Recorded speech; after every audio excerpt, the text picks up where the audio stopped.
Bonsoir. Bienvenue pour la deuxième table ronde de la journée, donc dans le cadre de cette rencontre régionale qui se passe à Paris sur les métiers du tourisme, sur l'emploi. Donc une table ronde de ce matin, on avait sur les perspectives de carrière après une saison. Et la deuxième table ronde est sur la partie accueil. Bienvenue, la Nouvelle-Aquitaine vous accueille sur les conditions de vie, sur les accompagnements qu'il peut y avoir pour les saisonniers qui pourraient venir travailler en Nouvelle-Aquitaine. Donc on a autour de la table, je vais essayer de vous présenter à 3 territoires qui sont venus témoigner d'une façon d'accompagner, notamment sur le avant la saison, pendant la saison, après la saison. Et on a de collecter aussi Charlotte Courty, qui est de Corrèze, avec qui on se connectera pour échanger sur. Bonjour Charlotte. Échanger sur un dispositif qui existe en Corrèze. Plusieurs thématiques vont être abordées sur ce moment de table ronde, sur les conditions d'accueil, sur l'encadrement qu'il peut y avoir, sur les avantages locaux qui peuvent être mis en place quand on est salarié, notamment salarié saisonnier sur un territoire, puis aussi toute la partie conseil qu'il peut y avoir auprès des saisonniers, pas seulement sur l'emploi, mais aussi sur la prévention, sur la santé, sur la consolidation des parcours en cours de saison et pour l'après-saison. Coralie, pardon, pas Caroline. Coralie, Charlotte, Aïno, Émeric, merci d'être venus, merci d'être présents, merci pour l'heure consacrée sur ces sujets. Et pour vous présenter, j'ai une question, au-delà de votre prénom et d'où vous êtes, mais c'est l'endroit coup de cœur de vos territoires. S'il n'y en avait qu'un seul, qui permet aussi de partager de où vous êtes en même temps. Et alors là, c'est celui qui veut qui démarre. Allez, je commence alors. Donc moi, je travaille sur l'île d'Oléron et le bassin de Marennes, en Charente-Maritime, et l'endroit coup de cœur, choisir qu'un, c'est pas facile. Et ouais, c'est vraiment un crève-cœur de devoir n'en choisir qu'un. Mais je dirais le port du château d'Oléron, avec toutes ces cabanes, ces anciennes cabanes d'ostréiculteurs qui ont été rénovées et qui sont très colorées, qui abritent aujourd'hui des artisans, des artistes, et avec voilà, très sympa pour se balader. Voilà. Moi, je m'appelle Aïno, je suis directrice de l'Office de tourisme Destination Agen, donc à l'extrême sud-est du Lot-et-Garonne et de la Nouvelle-Aquitaine. Mon endroit coup de cœur est beaucoup moins connu, mais c'est une pépite que je vous livre un petit peu. C'est en fait un endroit dans Agen qui est un petit peu sur un promontoire et d'où on voit le canal des Deux Mers croiser la Garonne. Voilà, et on a une perspective, une vue sur la ville et sur ces deux cours d'eau qui sont le cœur vibrant de la ville. Et c'est mon endroit. Alors moi, je suis Coralie Séverin, la directrice du pays Land Nature Côte d'Argent. On a 60 km de côte atlantique, mais je ne vais pas vous donner un endroit coup de cœur plage, ce serait trop facile et il y en aurait trop. Et ce sera l'Érial de Bourricos. C'est vraiment un lieu de pèlerinage où le chemin de Saint-Jacques passe, et avec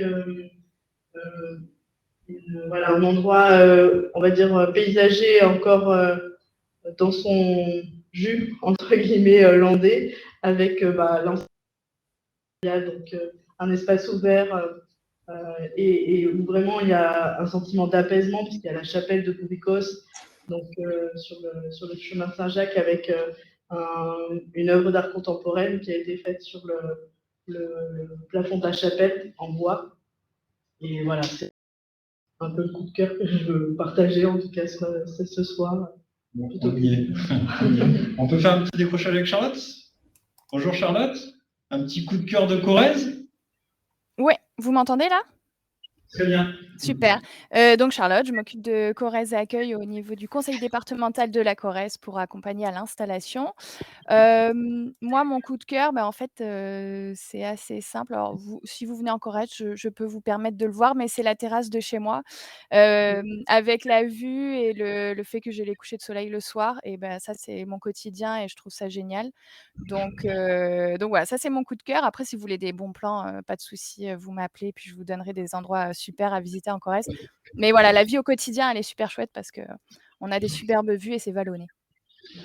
Bon, super, merci Charlotte. On se reconnecte un petit peu plus tard pour parler de l'accueil Corrèze, justement. Corrèze Accueil, pardon. Ce petit tour introductif, c'était aussi parce qu'on va parler du coup des conditions d'accueil, du cadre de vie dans lequel aussi certains lieux de Nouvelle-Aquitaine peuvent vous accueillir quand on vient pour un emploi de saison. Et donc, on va structurer un peu nos échanges sur 3 points, sur l'avant de l'arrivée, qu'est-ce qui peut se passer pour préparer l'arrivée du saisonnier, tout ce qui est sur l'accompagnement pendant, et sur l'après, de façon un peu comme il y a le cycle du voyageur, il y aura le cycle du saisonnier. On va rentrer dans le vif du sujet avec toi, Émeric. Sur cette phase amont, tu es sur un territoire, donc Marennes-Île-d'Oléron, qui est très attractif touristiquement, où il y a beaucoup d'entreprises, donc un gros volume aussi de salariés, de main-d'œuvre, de saisonniers, etc. Comment ça se passe en amont pour communiquer sur tout ce qui est faisable en termes d'accueil, et notamment le logement, on va y revenir, mais voilà, toute la phase amont un peu pour y voir plus clair. Ouais, comme tu l'as dit, beaucoup de besoins en saisonniers sur le territoire.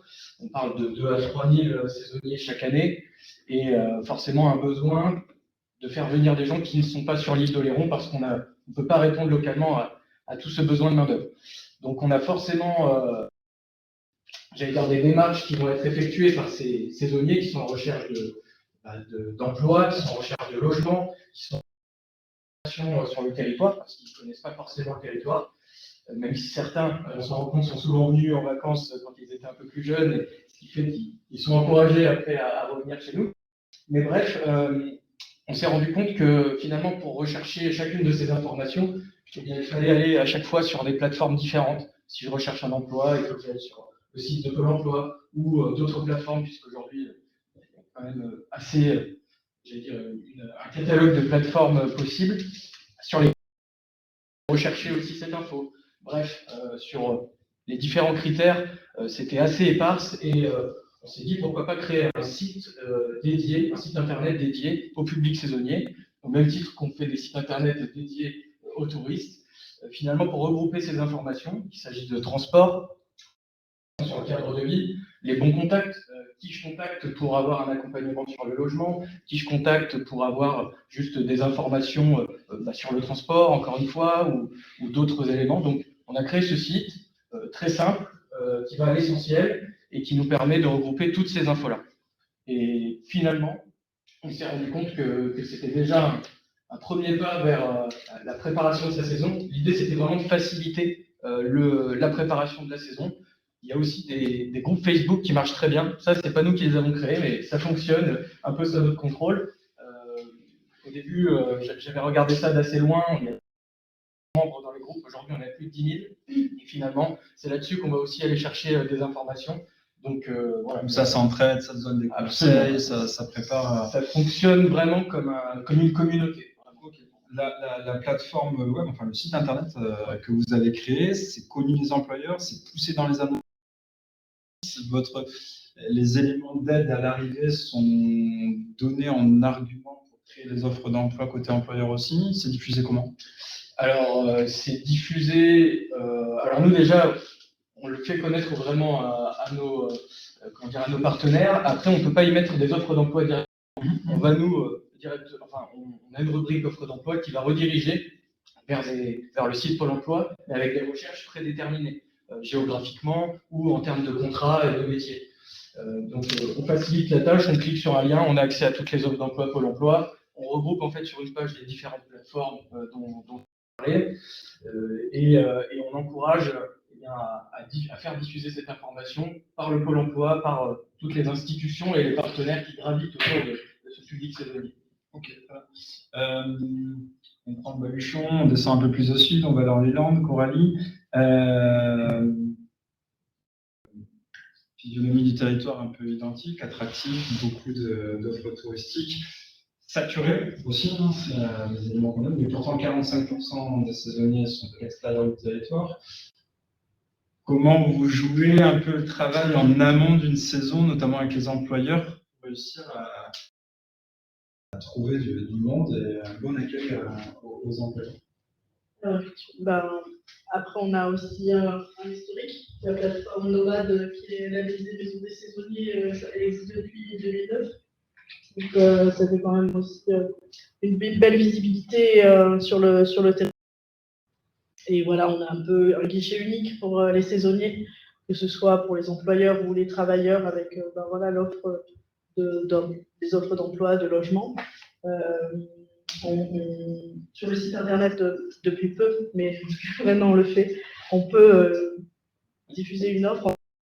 C'est un peu la page Facebook de Nomade, elle est là pour ça toute l'année. En fait, on diffuse des offres d'emploi de tous les employeurs de notre territoire tous les jours, en commençant dès le mois de janvier. Et on co-organise avec une dizaine de partenaires sur le territoire. Donc, on va de Biscarrosse à Vielle-Saint-Giron, donc vers le sud des Landes. Et donc, on a trois journées de forum de l'emploi saisonnier. Plutôt travailler avec Pôle emploi, Mission locale et Cap emploi pour attirer de l'emploi local, du demandeur d'emploi local en tout cas. Et ensuite, on va faire sur un second temps soit un salon en ligne, là il s'est clôturé le 14 avril, pour pouvoir ouvrir aussi les offres d'emploi à l'échelle nationale. Donc on co-organise avec Pôle emploi. Le salon en ligne, c'est sur les plateformes de Pôle emploi. Et ensuite, on va surtout faire sur le mois de mai-juin des accueils en entreprise, comme des job dating ou des jobs d'été, plutôt pour les emplois de juillet-août, mais sur le territoire. Et ensuite, tous les jours, avec les employeurs, on travaille sur, alors pas aussi bien qu'à Hainaut sur la qualité de vie et les conditions de travail, mais voilà, sur le fait que l'offre d'emploi, pour faciliter le recrutement, soit la plus adaptée aux besoins actuels des demandeurs d'emploi et des travailleurs futurs. Ouais. 2-3 mots sur ce qu'est une maison des saisonniers, parce qu'on n'a pas pléthore non plus. En Nouvelle-Aquitaine, il y a quasiment plus, hein, c'est surtout ça. Donc leur rôle historique ou ce qui a pu se garder dans une structure comme la vôtre aujourd'hui? C'est le concept de guichet unique, vraiment d'accueil à l'époque des saisonniers qui cherchaient du travail. Aujourd'hui, c'est plutôt les employeurs qui cherchent des saisonniers. Donc depuis 2-3 années, l'effet s'est un peu inversé, mais sur des territoires comme le littoral, on a un afflux de saisonniers qui arrivaient sur le territoire et qui cherchaient un travail, un logement. Donc c'est un accompagnement l'année dernière jusqu'à la création d'un numéro de sécurité sociale, sur le droit et l'information. Lundi, on a signé notre protocole avec les syndicats pour de la médiation sociale avec les entreprises. Voilà, donc c'est un accompagnement au quotidien de l'employeur, de l'employé, de leur vie ensemble, sur le logement, sur le droit. Et tout on aura des exemples concrets sur l'accompagnement pendant, en effet. Et ça fait écho avec la table ronde de ce midi. Deux choses qui font écho, c'est aujourd'hui le candidat, c'est l'entreprise. Et ça change quand même sacrément la donne.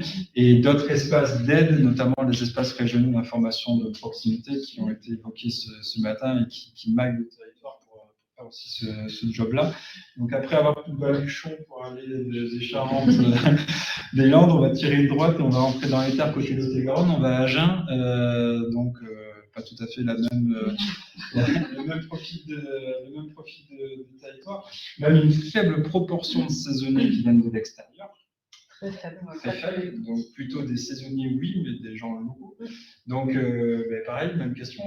Avant une saison, comment ça se passe pour garder les emplois sur place, souvent redondants aussi, enfin fidèles, donc garder les qualifications, les compétences aussi. Voilà. Sur quoi tu joues à Agen?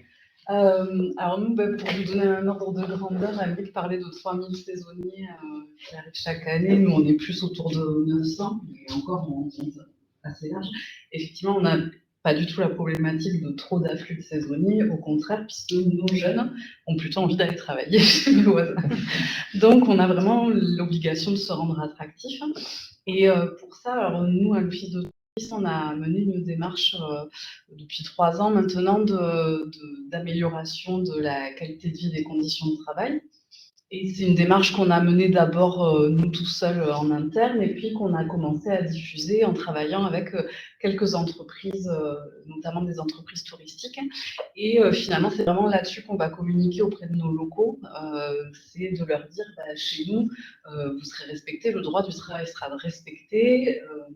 Et on met en scène, enfin, voilà, on communique vraiment beaucoup là-dessus. On fait parler nos saisonniers des années précédentes, enfin, voilà, on leur demande une évaluation en fait, de leur expérience chez nous et elle est souvent bonne, sans nous jeter des fleurs, mais en tout cas, souvent elle est publiable en tout cas. Donc on n'hésite pas à publier ça sur les réseaux sociaux et du coup, là ça commence à rentrer un petit peu dans les esprits. C'est-à-dire qu'on reçoit plus de CV que ce qu'on adore nous à l'Office de tourisme. Du coup, comme on a identifié les entreprises qui sont vraiment dans les mêmes valeurs de qualité de vie et des conditions de travail que nous, eh bien, on va réorienter un peu ces CV vers ces entreprises-là. Du coup, les entreprises aussi nous ont identifiés comme pourvoyeurs.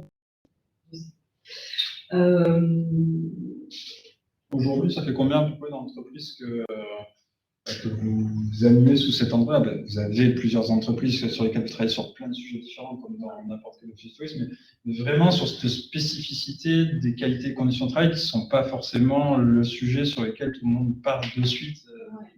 Alors, on en a à peu près 5, mais dans les 5, on a le poids lourd du territoire qui est parc d'attraction bien connu et qui est le plus gros employeur de saisonniers du territoire. Voilà. Et donc, on est vraiment dans une de fidélisation des saisonniers et eux aussi, ils ont vraiment une démarche spécifique pour fidéliser les saisonniers et faire en sorte que ceux qui ont travaillé sur le territoire et qui ont donné satisfaction, que surtout on ne les perde pas et on les envoie pas trop chez nous. Tu as 2-3 exemples de procédures, d'exemples concrets d'entreprises qui ont mis en place pour la fidélisation? Oui, justement, alors ce parc d'attraction va briser le suspense, c'est Walligator, qui était anciennement Walibi, donc vous connaissez peut-être plus sûrement sur ce nom-là.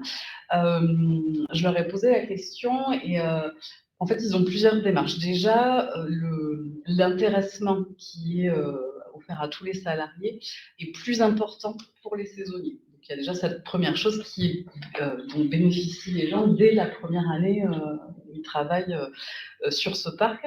Et puis ensuite, ils fidélisent en repérant les bons éléments dans l'équipe de saisonniers.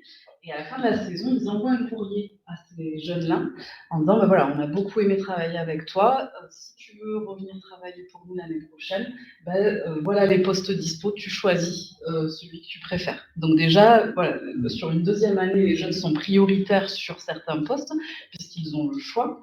Et en troisième, quatrième année, etc., ils peuvent accéder à des postes plus à responsabilité, donc à une meilleure rémunération.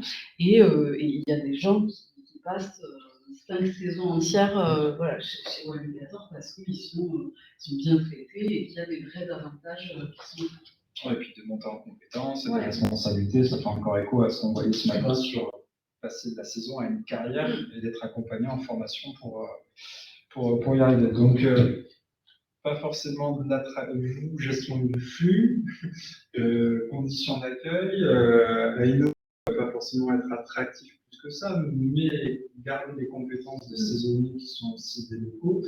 On va remonter dans le nord du territoire, en Corrèze, on va se connecter avec Charlotte. Où là, cette fois-ci, derrière le dispositif Corrèze Accueil, c'est plutôt un territoire où on va chercher à être attractif, à faire installer des forceuses vives, des salariés, des familles, etc. sur les territoires. Et du coup, ça ne se joue pas que avec les saisonniers, mais c'est une démarche globale. Donc Charlotte, on se fait un petit décrochage avec vous pour que vous nous présentiez un peu toute la mécanique que vous avez mis en place. OK, alors donc Corrèze Accueil, c'est un service qui a été monté par le conseil départemental de la Corrèze et qui est là effectivement pour accompagner à l'installation les nouveaux arrivants sur le territoire. C'est vraiment, bah, faciliter leur démarche, les accompagner sur toutes les thématiques d'installation, que ce soit le logement, la recherche d'emploi, la scolarisation des enfants, des informations sur des associations sportives culturelles. Donc effectivement, il y a la partie, bah, saisonnier, principalement sur la recherche de logement quand ils en ont besoin. C'est surtout un atout en fait pour dire, «Le job il vous plaît, mais le territoire vous le connaissez pas trop, vous avez un peu peur» parce que, bah, on est un territoire qui est peut-être un peu méconnu. Mais on est là pour, en tout cas vous écouter, vous guider, vous aider à vous installer et passer un bon moment, vous présenter un peu la convivialité corrézienne. Donc voilà, ça rassure, c'est vraiment un atout pour les entreprises. Nous, on va pas forcément chercher, des saisonniers, on y accompagne les structures qui vont les chercher, mais ça les rassure. Donc effectivement, il y a la partie, qui peut être sur les saisonniers, mais plus globalement, c'est d'aller chercher des nouveaux actifs pour notre territoire parce qu'on est au plein emploi et on a besoin de recruter.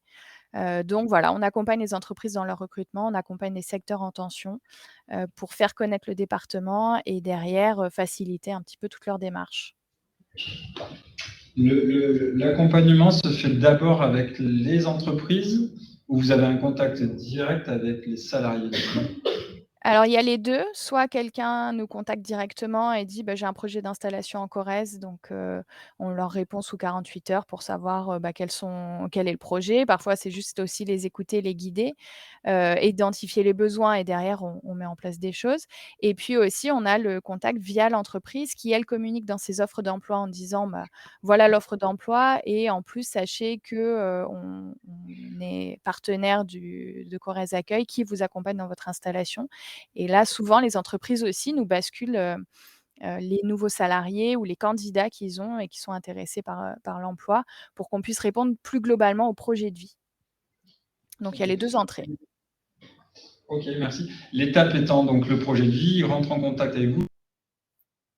Une reprise de contact, vous disiez, sous les 48 heures, c'est de l'accompagnement vraiment sur mesure, quoi. C'est ça, c'est personnalisé, c'est sur mesure, c'est individualisé, enfin vraiment c'est voilà, ils ont un interlocuteur unique, ce qui est rassurant pour eux. Donc nous, on est 3 dans l'équipe, donc ils savent, sur qui ils tombent, c'est Laura, Lise ou Charlotte et voilà, ils ont un référent à chaque fois, même si, les 2 autres, filles peuvent prendre le relais, mais c'est important qu'ils aient ce contact humain. Je pense que là, aujourd'hui, c'est ce qu'ils recherchent aussi. Ils peuvent aller sur plein de sites internet et chercher l'info, mais c'est bien aussi d'avoir ce contact-là. En tout cas, c'est quelque chose qui est important sur notre territoire, c'est cet accompagnement-là et ce contact. Donc, voilà, on aime bien suivre les histoires, les accompagner au mieux, parfois juste débloquer des peurs, et finalement on fait pas grand-chose, si ce n'est de les écouter et puis après d'enclencher avec, l'ensemble des partenaires. Je vous disais, on est 3, mais finalement, tous les Corésiens participent à cet accueil-là, que ce soit des particuliers, des entreprises, des structures, on a la chance d'avoir un territoire, où les gens se connaissent assez rapidement, donc on arrive à créer du lien rapidement et à vraiment s'entraider pour faciliter leur arrivée et bien les intégrer sur le territoire. Ouais, l'effet réseau marche joue son rôle à fond, en gros, Ouais. de ce que vous montrez. Ça fait 2-3 ans, ça fait combien de projets accompagnés, alors aboutis ou pas aboutis, hein, mais en termes de guichets d'entrée comme ça? Là, on en est à plus de 210 familles qui ont été accompagnées et installées sur le territoire. Dans tous les secteurs, il y a tous les profils, c'est principalement des familles entre allez, les parents ont entre 35 et 45 ans, ils veulent, une nouvelle vie, un peu plus d'espace pour les enfants. Mais on a autant du salarié que du porteur de projet, voilà, c'est des profils très différents, donc ça nous permet de toucher à tous les secteurs, ce qui est assez intéressant.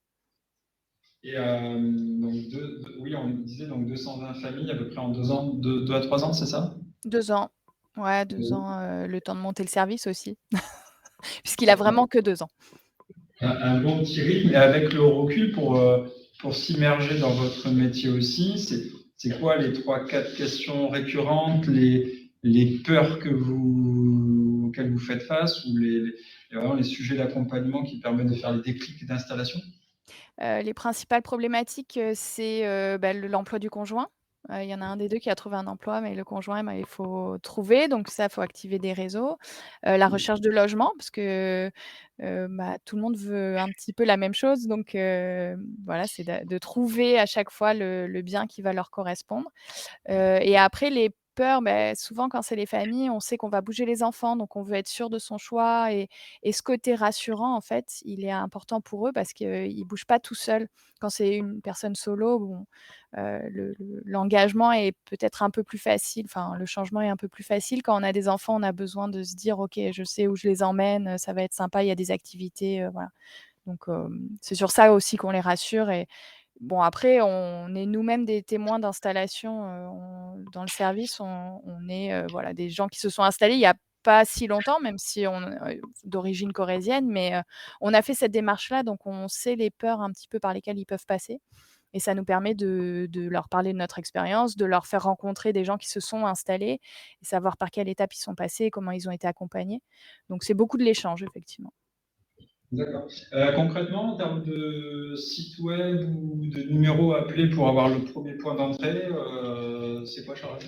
On a un site tout simple, c'est une page, ça s'appelle «Venez vivre en Corrèze». Dessus, il y a un bouton «Je m'inscris», ça vous demande, quelques informations, concernant votre projet et sinon il y a un numéro de téléphone, qui tombe directement chez nous donc voilà, c'est un site tout simple mais en fait l'idée c'est que surtout vous nous contactiez et qu'on puisse échanger sur le projet. Bon, ben, ça roule. Merci beaucoup, Charlotte. Vous Merci. restez connectés avec nous. Je reste, pas de souci, avec plaisir. Merci beaucoup. Donc, un quatrième typologie de territoire, plus sur l'attractivité. Alors, pas que pour les saisonniers, mais avec pas mal de petits points d'entrée qui amènent cet accompagnement sur mesure. Même quand on est sur un secteur saturé ou quand on a un secteur pas saturé, je pense accompagnement sur mesure, ce côté rassurance est encore une fois hyper important.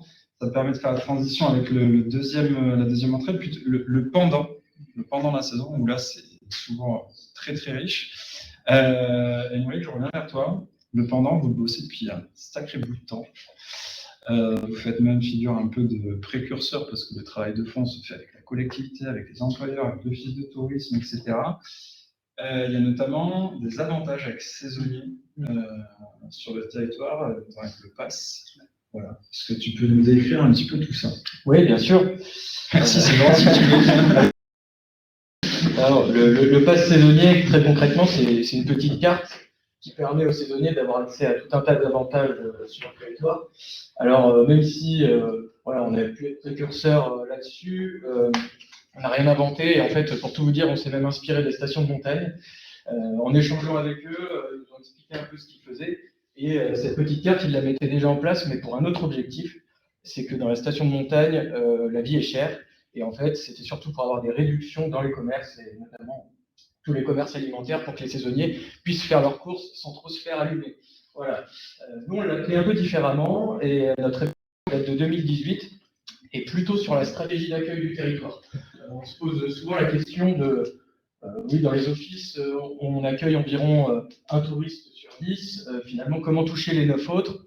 Certes, on a nos sites internet, il y a le numérique, mais si on se met un peu dans la peau d'un touriste, à qui on fait des recommandations jour après jour, et ben, ça va être au réceptionniste de l'hébergement, ça va être à la serveuse du café, et finalement à tout ce personnel, parfois saisonnier, parfois non, mais qui est en première ligne avec le public touristique.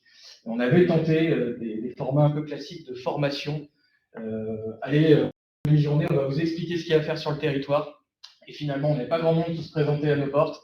Et on s'est dit comment les encourager finalement à aller visiter ces sites, à s'imprégner un peu de tout ce qu'il y a à faire sur le territoire pour donner un conseil le plus éclairé possible. Et bien, on a eu l'idée de cette petite carte qui propose la gratuité dans tous les sites de visite et les musées du territoire. Donc c'est parti un peu sur ce principe-là. Et finalement, petit à petit, c'est aussi devenu un dispositif de fidélisation et de bienvenue. L'image du thème et du titre de la conférence Bienvenue en Nouvelle-Aquitaine, c'est un peu bienvenue sur Marraine-Oléron. Vous avez un petit pass, certes, vous pouvez accéder gratuitement à des visites, vous pouvez aussi aller faire du surf gratuitement, vous pouvez aussi avoir des réductions dans les restaurants, Vous avez même l'entrée en boîte de nuit qui est gratuite. Et finalement, aujourd'hui, on a à peu près 80 partenaires et c'est un vrai dispositif de bienvenue. Et ça fonctionne plutôt bien. On est parti les premières années sur 300 distribués. L'année dernière, 1200. Et là, ça fait que 15 jours que le dispositif est commencé. On est déjà à 950 distribués. On passe en direct avec les entreprises. Et en fait, quand ils accueillent le saisonnier, eh bien, ils donnent la petite carte avec la liste des partenaires, voilà, comme cadeau de bienvenue, encore une fois. Et ça peut faire la différence à un moment donné dans la fidélisation. Oui, c'était en effet la question, où est-ce que c'est diffusé, comment c'est diffusé, parce que je doute que ce soit des saisonniers qui viennent toquer à la porte de l'Office de tourisme sur ce genre de choses, c'est plutôt le travail partenarial que vous avez avec un réseau d'entreprises. Du coup, il y a combien d'entreprises qui jouent le jeu? Est-ce que c'est aussi, même question que tout à l'heure, est-ce que c'est inscrit en fait, ce genre d'avantage? Alors, qui peuvent faire des effets honnêtement, c'est une bonne réflexion parce que je pense pas qu'aujourd'hui non, mais je pense pas qu'aujourd'hui ce soit inscrit dans les offres d'emploi et c'est un petit peu dommage, et j'avoue qu'on n'y a pas forcément pensé. En tout cas, oui, donc il y a 80 entreprises qui proposent un avantage et on a à peu près 50 entreprises qui vont nous demander en direct de commander des passes pour toute l'équipe. Alors, parfois, voilà, entre 25 saisonniers et 150 saisonniers pour les plus grosses structures, forcément, ça part vite. Et une fois qu'on a cette base, en fait, de saisonniers qui ont leur carte, et en discutant les autres, finalement, viennent la chercher à l'office de tourisme. Parce que tous les employeurs ne veulent pas forcément la commander pour tout le monde. Et dans chaque bureau d'accueil, les équipes ont des petits stocks de passes saisonniers et peuvent les distribuer à ceux qui les souhaitent sur présentation d'un contrat de travail pour être sûr que c'est bien c'est matérialisé. C'est matérialisé, le pass est matérialisé, la liste est dématérialisée, accessible via un QR code ou sur le site, le fameux site dont je parlais au début, qui est là avant et qui du coup est aussi là pendant, puisqu'il permet d'accéder à cette liste. En termes de bouche-oreille, je refais le lien avec la communauté Facebook que tu évoquais tout à l'heure. Aussi bien diffusé. Oui, totalement. Dans ça. Et nous, c'est juste l'avantage de la boîte de nuit, c'est avant ou après le service?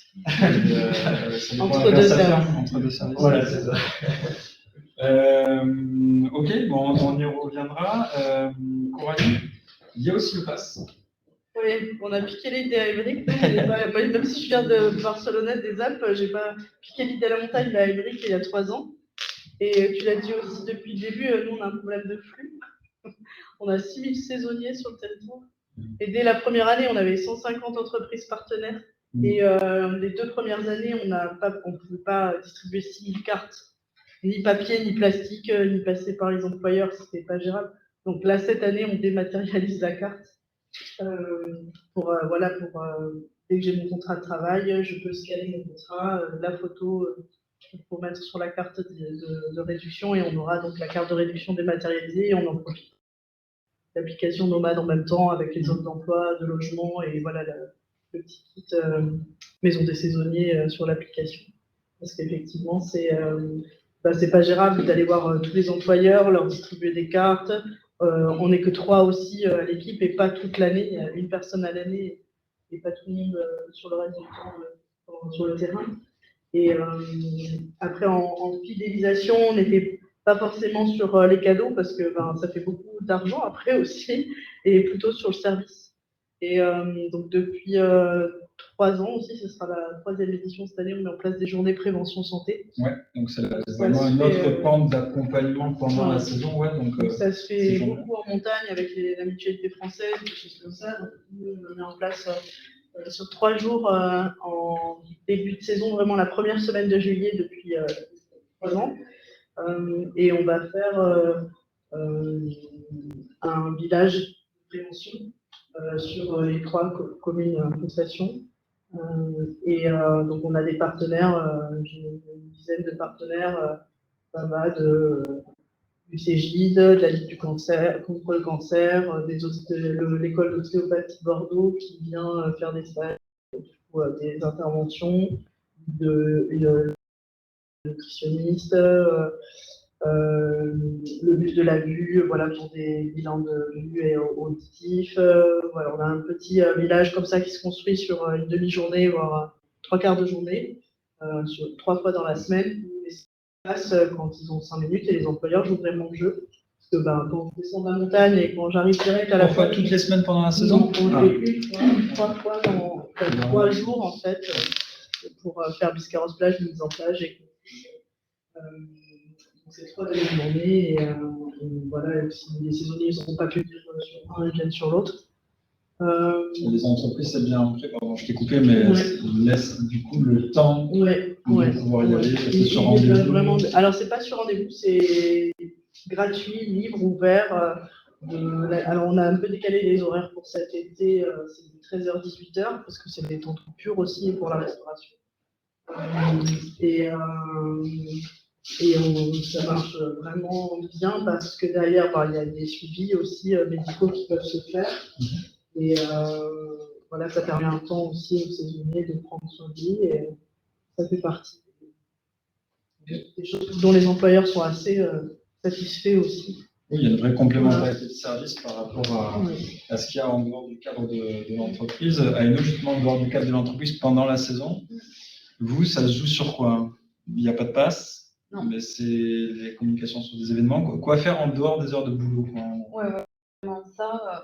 Alors, on n'a pas vraiment de grosses démarches globales comme elles ont pu être présentées, mais en tout cas, on transmet à tous les employeurs touristiques un petit peu tout ce qui se passe sur le territoire de façon à ce qu'ils puissent en parler à leurs salariés. Je rappelle qu'on est sur des locaux, donc on est sur des gens qui a priori connaissent le territoire, mais qui sont un peu... il n'y a rien à faire à l'agent. Donc l'objectif, c'est quand même, encore une fois, dans cette idée de redonner un peu de fierté, de leur faire savoir que s'il y a des choses à faire et de leur montrer quoi, etc. Et nous, en tout cas sur les choses que nous on organise, on donne, il y a gratuité pour tous les saisonniers du territoire. Au-delà de ça, on prend, et là je vais vraiment recentrer sur l'office de tourisme, on prend un grand soin de notre équipe de saisonniers, on les chouchoute, c'est-à-dire qu'on commence par les accueillir réellement, il y a une vraie journée d'intégration où ils rencontrent l'ensemble de l'équipe. L'objectif, c'est que quand ils passent un coup de fil à quelqu'un d'autre qu'à leur responsable hiérarchique direct, et la personne au bout du fil puisse le reconnaître parce qu'elle a déjà passé une journée avec elle, parce qu'elle a fait un escape game avec elle et qu'elle se met à sourire. Voilà. L'objectif, c'est que le saisonnier se sente intégré dans l'équipe immédiatement. Il y a un petit cadeau d'accueil. Et puis, nous, on reçoit quand même beaucoup d'entrées gratuites à divers sites, etc. Et comme toute l'équipe a déjà plus ou moins testé, l'équipe de permanent, j'entends, a déjà plus ou moins testé tous ces sites-là, c'est vraiment quelque chose qu'on offre aux saisonniers, à nos saisonniers. Voilà. Et puis, on les suit bien, on les materne un petit peu parce qu'on peut, parce qu'on n'en a que 6.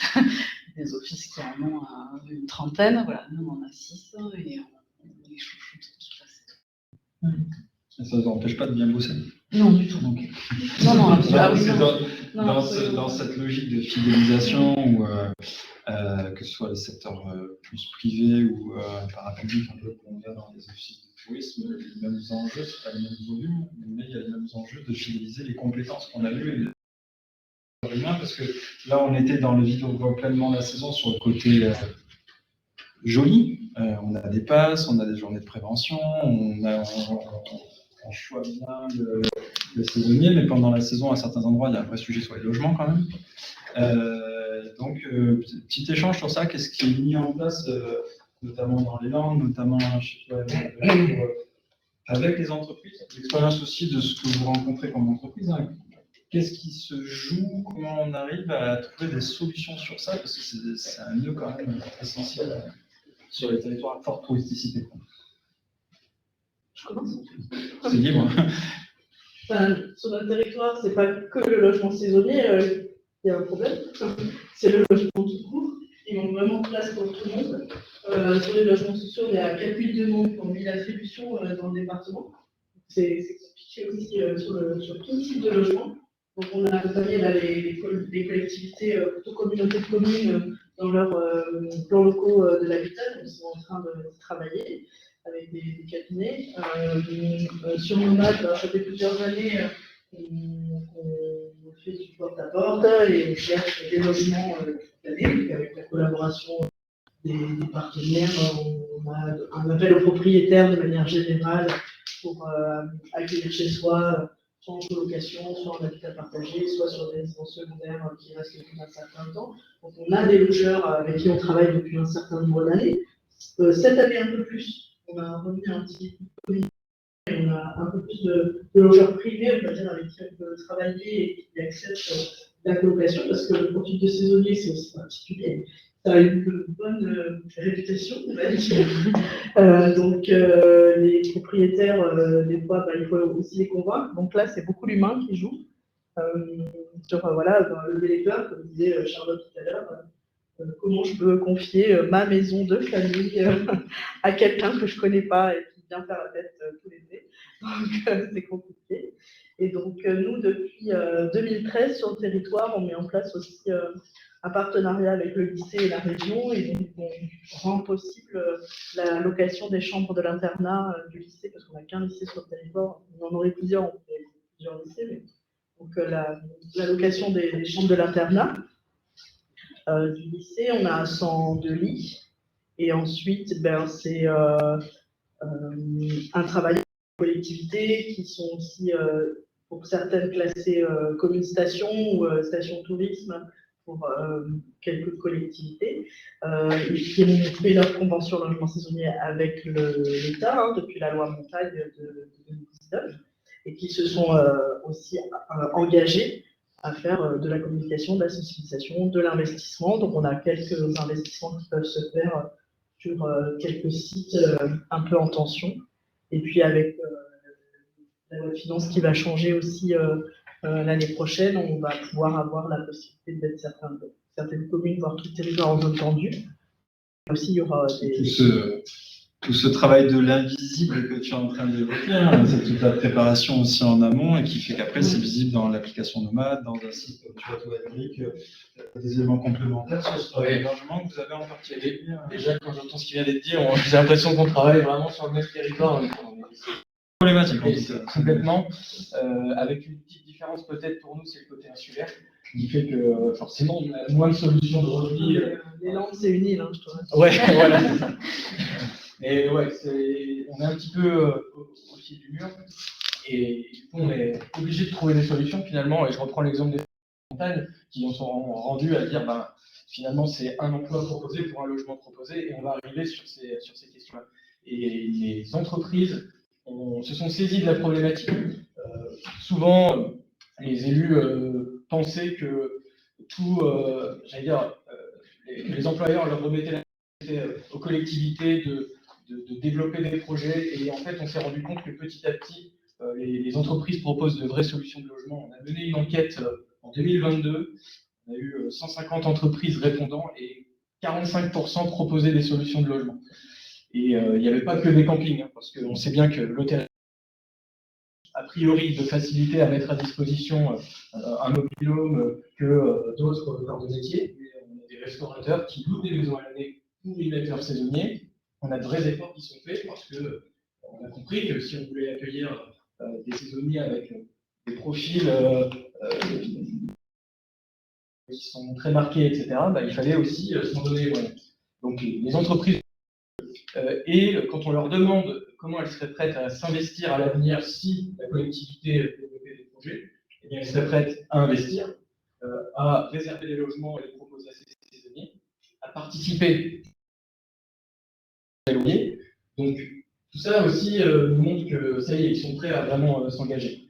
Et ces engagements-là, on a pu tester l'année dernière puisqu'ils étaient nominatifs. Hein. On s'est retrouvé avec une liste d'entreprises qu'on avait sous la main. Et on a eu un privé à un moment donné qui nous a appelé pour nous dire colonie de vacances, on se retrouve avec 15 logements qui pourraient convenir à des saisonniers. Par contre, on préférerait contractualiser avec des employeurs parce que c'est rassurant. Et là, on avait cette liste-là. Donc on s'est dit, on va tester. Après, on a amené 3 employeurs visiter les logements. La totalité des logements ont été réservés et ça s'est super bien passé. Il y a des effets leviers qui n'existaient pas il y a encore 5 ans. Exactement. Voilà. Donc, je rebondis juste sur un petit peu parce qu'on parle mise à disposition, il met à disposition dans le cadre légal aussi de mise à disposition locaux qui dans l'ordre de avantage en nature quand on est salarié et qu'une entreprise met à disposition les éléments en gratuité. On ne va pas rentrer dans le détail là, mais il y a tout Code civil, code du travail. voilà. Un certain cadre à respecter, c'est pas open bar sur ça, mais en tout cas, on sent que ça bouge énormément côté employeur et on a encore ces effets leviers dans les conditions de travail, dans le contrat de travail, dans les conditions d'accueil pour réussir à capter ces salariés, ces compétences qui sont nécessaires à faire fonctionner en entreprise. Pareil sur ces pratiques, pour faire liaison un peu pendant et après, des retours d'expérience sur des actions de fidélisation. On a commencé un peu à l'aborder tout à l'heure, mais notamment tu l'évoquais, le groupe le travail qui a été fait avec Wavigator. Si on avait une action qui vous vient à l'esprit dans les entreprises que vous accompagnez, je vais prêcher pour ma paroisse et parler de l'office de tourisme un petit peu aussi. Mais tous les, ce qu'a dit, je rebondis aussi sur ce qu'a dit Aïno, la question de l'intégration, elle est hyper bien prise en compte dans nos structures. On a aussi monté le point d'indice pour être aussi plus valorisant en termes de salaire, et mine de rien, ça participe aussi à cette fidélisation. Là, je parle vraiment pour les saisonniers longue durée qui reviennent. Là, on en a vraiment qu'on voit revenir chaque année.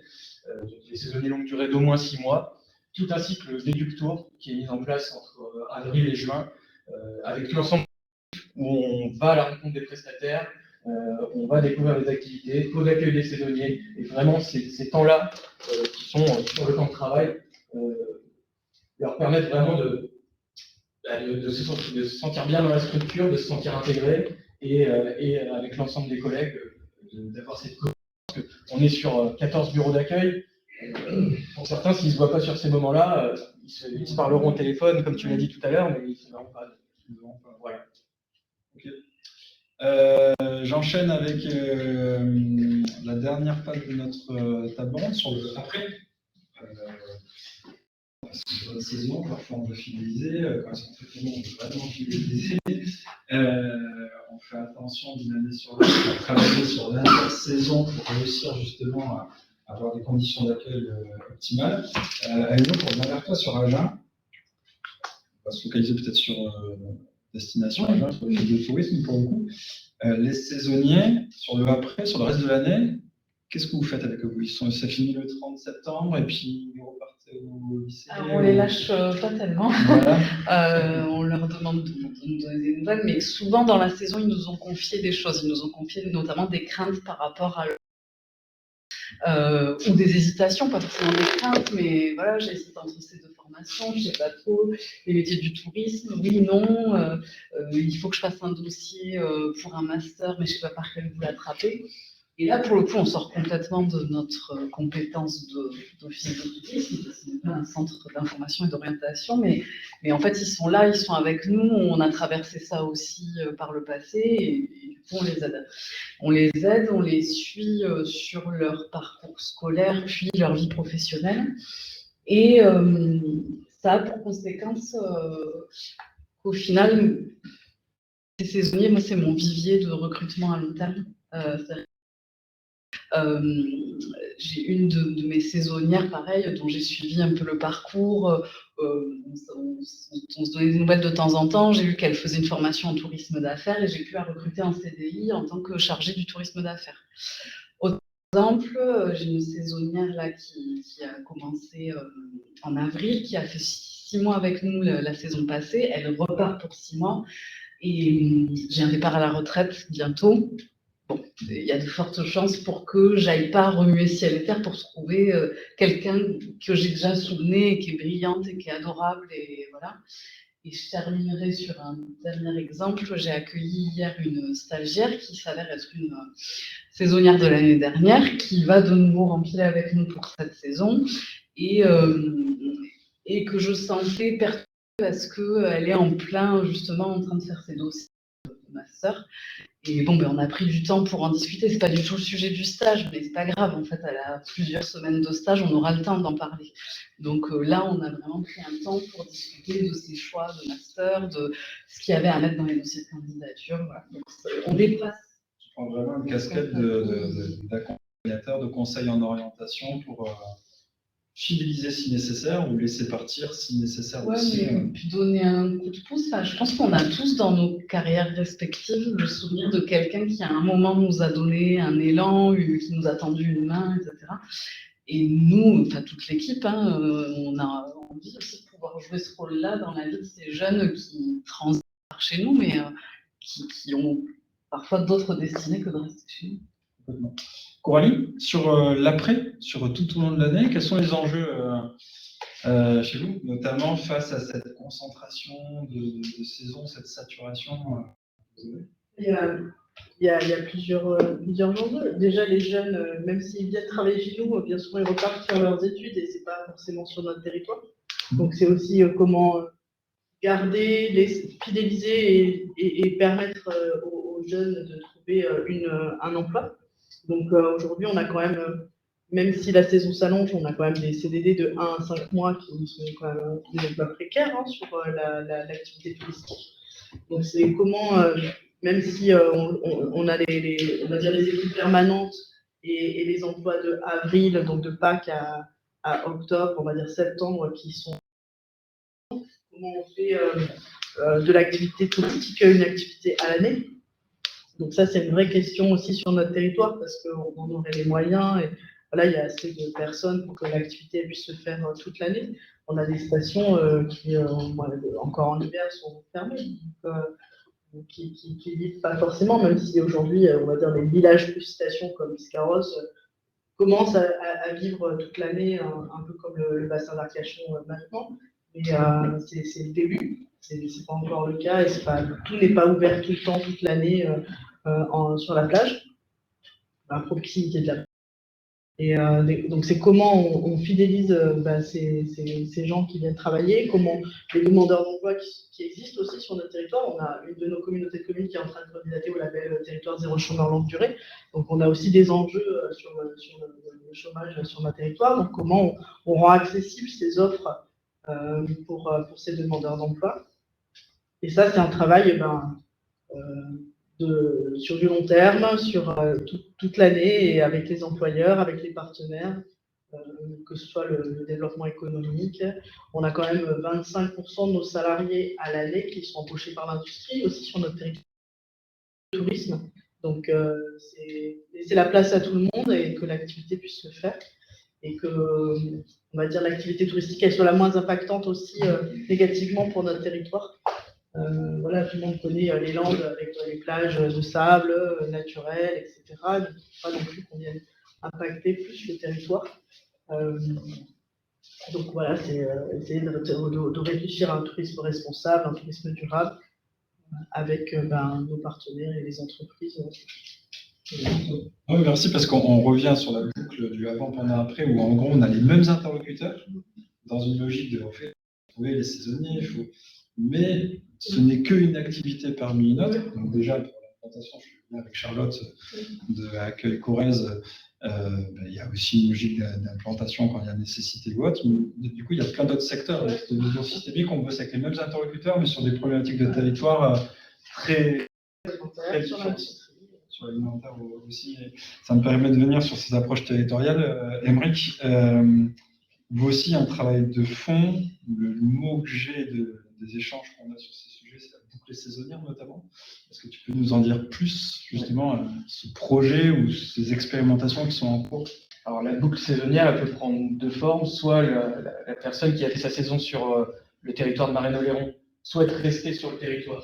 Et là, il y a d'autres secteurs d'activité qui proposent des saisons, la viticulture et l'ostréiculture, surtout l'hiver, qui recrutent vraiment beaucoup sur une courte période, mais quand même. Ce qui permet de faire un peu été, automne, hiver, avec une petite pause quand même. Et la deuxième solution, c'est la boucle avec la saison d'hiver, celle de la montagne, où on reste sur le métier du tourisme, puisque la première dont j'ai parlé, finalement, on va toucher à d'autres métiers aussi, et si on veut ce tourisme-là, il faut aller voir peut-être du côté des stations de montagne. Et là, on avait lancé un projet de partenariat avec, ça a commencé avec les stations des Alpes, les Belleville, donc, qui comprend Saint-Martin de Belleville, les Ménuires et Val Thorens. Pour vous dire, là, sur une commune, c'est 5 000 saisonniers qui le cherchent chaque hiver. Voilà. Nous, sur une communauté de communes, c'est 3000. Donc vous imaginez, et en plus, ce sont vraiment des villes très peu peuplées. Donc eux, c'est vraiment venez chez nous, et ils viennent les chercher du coup auprès des territoires littoraux. Et puis on avait réfléchi à cette idée. C'était un programme leader, je ne rentre pas dans le détail, un projet leader, mais de boucles saisonnières en mettant en relation des employeurs en fait. C'est-à-dire par exemple, un hôtelier 4 étoiles avec un hôtelier à peu près du même style chez nous, qui pourrait à la fin proposer quasiment un seul contrat et faciliter comme ça la mobilité des travailleurs saisonniers. Alors, on n'est pas allé jusque-là parce qu'après, il y a des questions réglementaires, juridiques, enfin, c'est quand même assez complexe. Mais ce qu'on a réussi à faire, en tout cas, c'est simplement d'arriver pour nous à la fin de la saison et de pouvoir les conseiller les saisonniers et les rediriger vers ces stations-là parce qu'on a un interlocuteur. On revient là encore sur le guichet unique. Et ben, là, on sait qui va pouvoir les accompagner, de quelle manière. On fait même venir l'espace saisonnier des Bellevilles sur Marennes-Oléron en fin de saison sur un événement pour qu'ils puissent expliquer un peu comment se passe une saison d'hiver. Parce que quand on cherche à faire une première saison à la montagne, c'est compliqué, on ne sait pas par où commencer. Toujours cette rassurance. Voilà, c'est ça. Exactement. Et voilà, ça a plutôt bien fonctionné. Chaque année, on fait un peu le bilan de alors combien de saisonniers vous avez perçus de chez nous, combien ont été envoyés par nous. On essaye d'avoir un petit suivi comme ça. Et on a fait la même chose avec Saint-Lary dans les Pyrénées aussi, parce que mine de rien, Oléron, les Alpes, c'est quand même une dizaine d'heures de voiture. Ça peut aussi freiner sur cette mobilité, alors que les Pyrénées, c'est quand même plus proche et il y a aussi des besoins auxquels on peut répondre. Ok, une belle initiative avec le saisonnier. On va se prendre les dernières 5 minutes, 4 minutes pour un tour de table.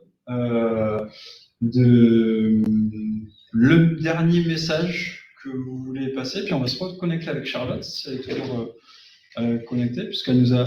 Charlotte, on se reconnecte avec vous, presque en témoin des échanges qu'on... Si vous aviez juste un message à faire passer à saisonniers ou employeurs qui nous écoutent, qui nous suivent là. Voyager parce que notre territoire est magnifique. Je parle pas que du mien, hein, je parle globalement en France. Donc, allez tester des territoires, immergez-vous dedans et puis après vous verrez bien où vous installer durablement.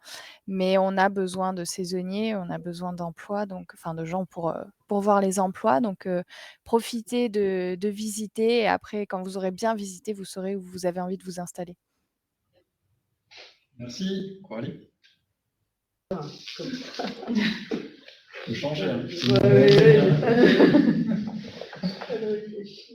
Un petit message un coup sur lequel vous voulez retaper sur nos échanges, Émeric. Mais si peut-être d'essayer d'être autosuffisant et de ne pas vouloir non plus travailler avec les territoires voisins. C'est peut-être pas sympa ce que je viens de dire. Parce que venant de la montagne, je sais qu'aussi avec le dérèglement climatique, les saisonniers de montagne sont plus réactifs et ils travaillent 10 mois sur 12 chez eux à la montagne. Et ils ne vont pas forcément non plus aller travailler à la plage parce que l'été, il n'y a rien. Donc, il ne faut pas non plus compter que sur les saisonniers de la montagne ou de la plage pour essayer d'être, je ne sais pas comment on peut dire, mais autonome à deux et de compter avoir 12 mois de contrat. Que je fais 6 mois à la plage, 6 mois à la montagne, demain ce sera plus vrai. Donc il va falloir qu'on soit aussi autosuffisant et qu'on voit nos propres emplois. Je dirais de valoriser ses propres ressources et voilà, de rester sur la ressource locale et de devenir résilient en toutes les matières.